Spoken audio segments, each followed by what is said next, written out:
Hello everyone, this is Rob with Quilting on a Budget. I tried to make this in 4K, but it failed. So what we're going to do is go through it again at 1080p. And what we're going to start with is we're doing Quilt As You Go Pineapple Quilt. And I'm going to show you the settings because I've been asked to show more of what my Bernina 590 can do. And I have to do it currently now each side separately, but eventually here's one that I already started, but this was one layer instead of two. It eventually gets big enough that you can do all four sides at one time, so that's not an issue. But this one is using one layer of batting and 1.5 inch cut strips with 1 inch finished. And this one is using 2 layers of batting with 2.5 inch cut, 2 inch finished strips. Because I wanted more of a quilting feel, and now it actually has a padding feel in there. So what we're going to do is first go through all the settings of the machine.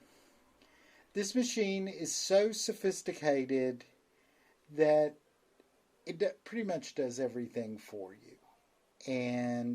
But you do have to make adjustments. One of the big adjustments is this hover, because I'm using 2 layers of batting. The normal 2mm is not high enough. You have to poke it in. You have to shove it underneath the foot.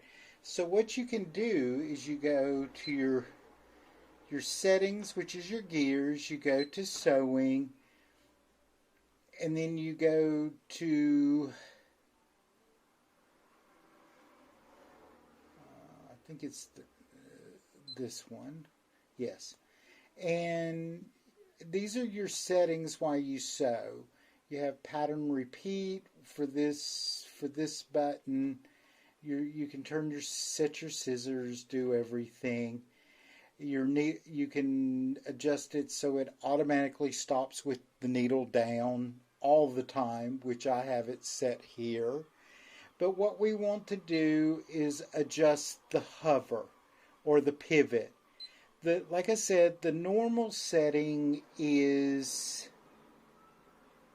2.0 or 2mm. So when you're sewing and the needle is down, it pops up 2mm so you can put the next piece of fabric or turn. But because we're using double batting, that's not tall enough. So we can use our plus and minus to adjust it, or we can use our knobs, but we want to go up to, I set it at 5. If you're using thicker batting, you may want to go thicker. It's a personal adjustment, but you can adjust it. I set it to 5, so there we go. So we exit out, we go back to our sewing, and we need to do straight stitch, so I'm going to set it. I have my straight stitch set at 1.8mm long. I use a thinner thread, a 60 weight silk finish cotton from Metler, which allows you to have smaller stitches with less bulk. We want to use our 97D foot, which gives us our perfect 1/4 inch. This machine has been totally adjusted based on this foot, that the needle has been put into the center, and it is exactly 1/4 inch from this edge. So our next thing is we have to set our foot. We go to our search or magnifying glass, put 97, and we want the 97D, which you have a 97 foot for your 9mm machines. And it will show up here when it's accepted, and it says 97D. One of the other things is, because this it's thicker, is that we want to lower the foot pressure so it isn't forcing down so hard on the fabric and the batting. So it's usually set at 70. I've already lowered it to 50. Setting 70 is fantastic for 2 pieces of fabric. But because we, like I said, because we have the batting, we don't want it to be compressed so hard. So I set it to 50, and to set it, you can again use your plus or minus, or you can use your knobs to adjust. And then we're going to go out of here. So we have everything set. So I'm going to move you down now so you can see the needle a little more, but I want you also to see, because there's several steps in doing this quilt as you go method. We always want to engage our dual feed with the D foot, and I always use ender and leaders, which take care of thread tails and scraps. So we go through, and like I said, this is set to 1/4 inch, so we just put it under here,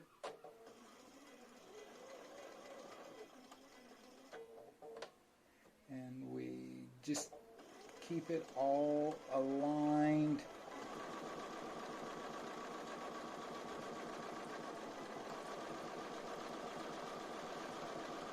And also, your 1/4 inch is the exact center of this feed dog. There's a line down the middle that you will see as well.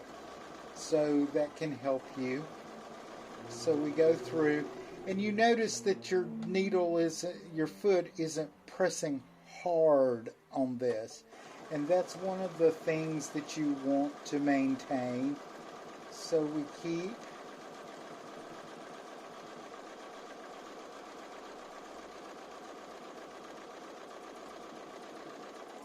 And I'm just lazy. I'm just sewing off the end. You don't have to. You can do it however you want to.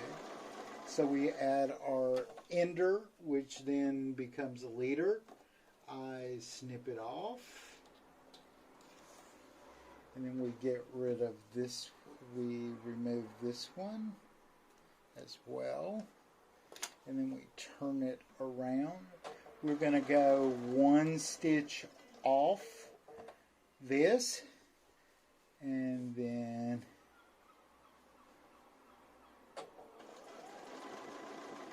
don't go by the batting. You want to do everything based on the fabric, because all this will be trimmed. And there we go. To make the pineapple. And if you need to stop and let it like release the fabric a little bit, like if you get a little pucker, that's fine. You just stop and let the hover, and then the needle basically holds it so the fabric releases itself. So we come off the end. Now I'm going to use my scissors on my machine to cut, because now we need to add the batting. And this is a great way with Quilt As You Go. So our first thing is we need to release the dual feed, remove the 97 foot, and add the 10. I'm using the 10D, but there is also a 10 and a 10C. 10C is for 9mm machines. 10D is for dual feed. If you're using a D foot, always engage the dual feed. And we need to change our foot again. So we go here. Now we type in number 10. And we see the 10D here. So we press it. It takes it. So we go here. And then we need to change to our zigzag, and I'm using a 4mm. That's 2mm on each side of the batting, and you'll see, because this is actually called the edge stitch foot, where you can put two pieces of fabric together and you stitch across this edge. A lot of people call it the stitch in the ditch foot. So what you do is you first take two pieces of batting, you get them all nice and lined up so they're pretty. You want them to be smooth and accurate. And then we take our ender or leader, and this takes care of your loose threads and all that kind of stuff. So we sew one off the edge, and I always end on with the needle down on the right, so the batting is against the needle, and that way I can adjust it and do whatever I need to do to make my batting work better for me. Because what your batting is going to do is fit into this little space. And so what we do is we get our batting in here, we get everything pushed together, and then we go.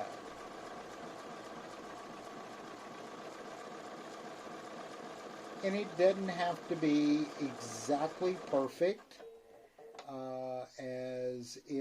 You're going to trim a lot of this off. So we go down the center. Half of your zigzag is on the batting and half is in the seam allowance. But what this allows you to do is to add the layer of batting without adding 4 layers inside your seam allowance, so you don't have bumps.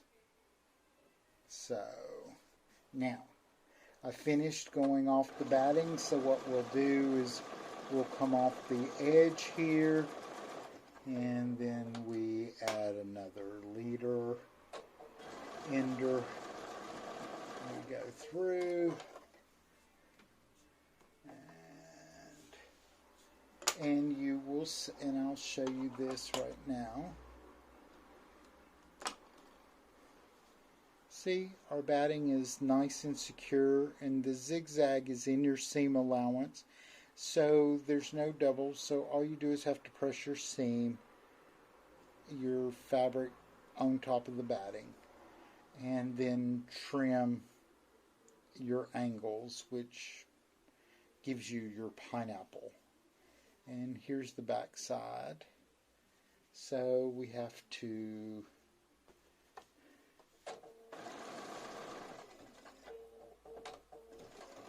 I said we do. Then we add our other side of batting. We'll get it all nice and lined up here.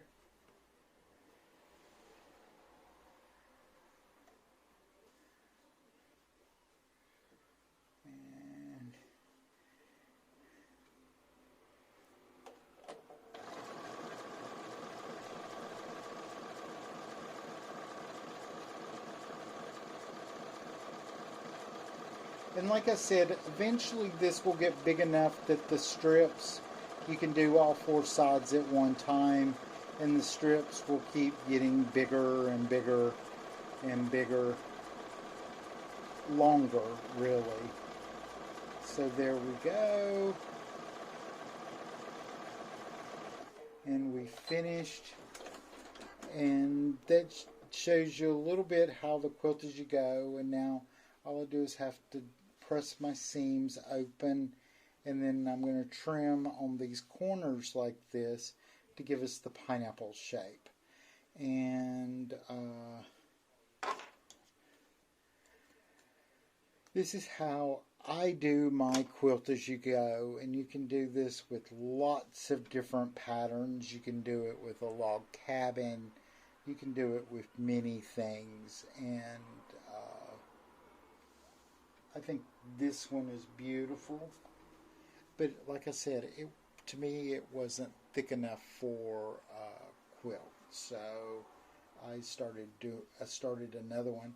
I think I'm going to trim this up and bind it and make like a little table hot pad or something. It's a nice size.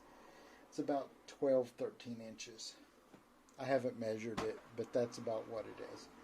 So that's your first step with piecing and quilt as you go with your Bernina. This will work with any machine, not just the 590. My older Artista will do this. My FAF has pretty much the same settings. The big difference with the FAF is you don't have to adjust the pressure foot pressure. It's automatic. My Janome can do it. It's too big. My Janome's too big for me. I like the size of this machine for piecing because it really allows you to see what you're doing and where you're going. So that's the first installment in using a Bernina 590. Everyone have a great day, and we'll see you next time. Bye.